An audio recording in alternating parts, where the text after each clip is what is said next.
सत्यशोधक न्यूज, आम्ही सत्य दाखवतो। साहेब, ते वैजापूरच्या गाड्यांना दंड देऊ नका ना तुम्ही, वैजापूरच्या हद्दीतल्या। साहेब, आमचा बाहेरचा स्क्वॉड आहे, तुम्हाला तर माहिती आहे। बाहेरचा स्क्वॉड आहे, तुम्ही जरी बाहेरचा स्क्वॉड असेल, तुमचा आदेश औरंगाबादसाठी वैजापूरसाठी नाहीये। रस्त्यावर मला सगळं माहिती आहे, बाहेरचा स्क्वॉड गणेश शिवने बोलतोय मी। बॉर्डर नाही साहेब, ही हा काय भारत पाकिस्तानची बॉर्डर नाहीये। तसं नाहीये। तुम्ही वैजापूरच्या हद्दीमधल्या गाड्यांना दंड देऊ नका ना। वैजापूरची हद्द आणि औरंगाबादची हद्द ही काही रिमार्केबल नाही केलेली साहेब आमच्यासाठी। मग तुम्ही माहिती घ्या ना साहेब, माहिती घ्या। तुम्हाला माहित आहे का इथं काय चाललंय, तुम्हाला माहित आहे का? मला काही माहित नाही सर, आणि माहित करून घेण्यासाठी तुमच्या दोघांचं त्या पद्धतीने कोऑर्डिनेशन पाहिजे ना।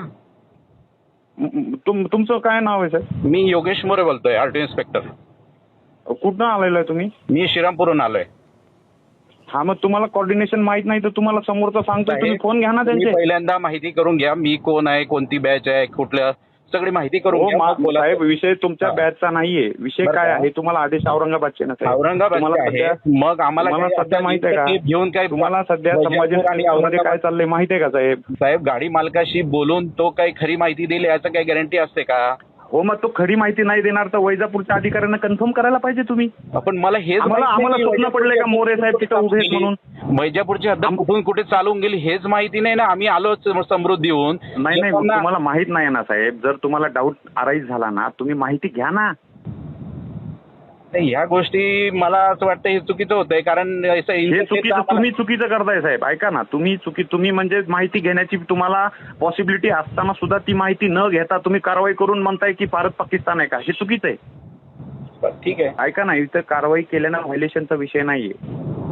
औरंगाबादच्या हद्दीमधल्या गाड्या अवैधपणे बोगस राजू नागरे नावाचा सस्पेंडेड इन्स्पेक्टर चालवतो, ते मला चालू द्यायचं नाहीये इथं। तुम्ही जसं कायद्यानं येऊन काम करताय ना, तसं मी वैजापूरला कायद्यानं काम करतोय आणि औरंगाबादला राजू नागरे कायद्यानं काम नाही करत आहे। बरं ठीक आहे तुमचं त्यांचं, आता आम्हाला त्याबद्दल न बोललेलं मला नाही, हे ड्रायव्हर फिवर हे सगळे लाचार आहेत त्या राजू नागरेचे, हे लाचार आहेत सगळे।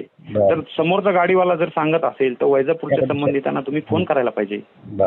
नाही, मी शक्यतो मालकांशी बोलत नाही साहेब फोन करताना, कारण ते काहीतरी बोलतात, कोणाचा तरी आमदार खासदार तेव्हा असं असतं, त्यामुळे ते मला सांगा, जेव्हा तुम्ही भारत पाकिस्तान या हद्दीचा रेफरन्स घेता याचा अर्थ तुम्ही निडर अधिकारी आहात, मग आमदारांना खासदारांना काय फरक पडावा? नाही, फरक पडायचा विषय नाही। कमीत कमी तुम्ही आम्हाला फोन करा, वैजापूरला आलात तुम्ही आम्हाला फोन करा। फरक कोणालाच पडत नाही साहेब, आम्ही त्यांनाही बोलतो, त्यांच्याशी बोलू, पण होतं असं की वेळ जातो आणि एवढं करून सुद्धा त्या मालकाने ड्रायव्हरला काय सांगितलं, गाडी हलवू नको, शेवटी आम्हाला ती केस देऊन सोडून द्यावी लागली। तुम्ही आता इथे आलेले आहेत ना, तुमचे जेवढे स्क्वॉड आले त्यांना स्पष्ट सांगा, औरंगाबादमध्ये जो बदमाश राजू नागरे सस्पेंडेड मोटर वाहन निरीक्षक आहे, त्यानं हे कार्यालय वेटीस धरलेलं आहे, इथं तो वसुली रॅकेट चालवतो। तुम्ही त्याची माहिती न घेता काम करताल तर मग आम्हाला कायदेशीर, आमच्याकडे पण कायदा आहे साहेब, तुम्ही बेकायदेशीर लोकांच्या वतीनं काम करताय।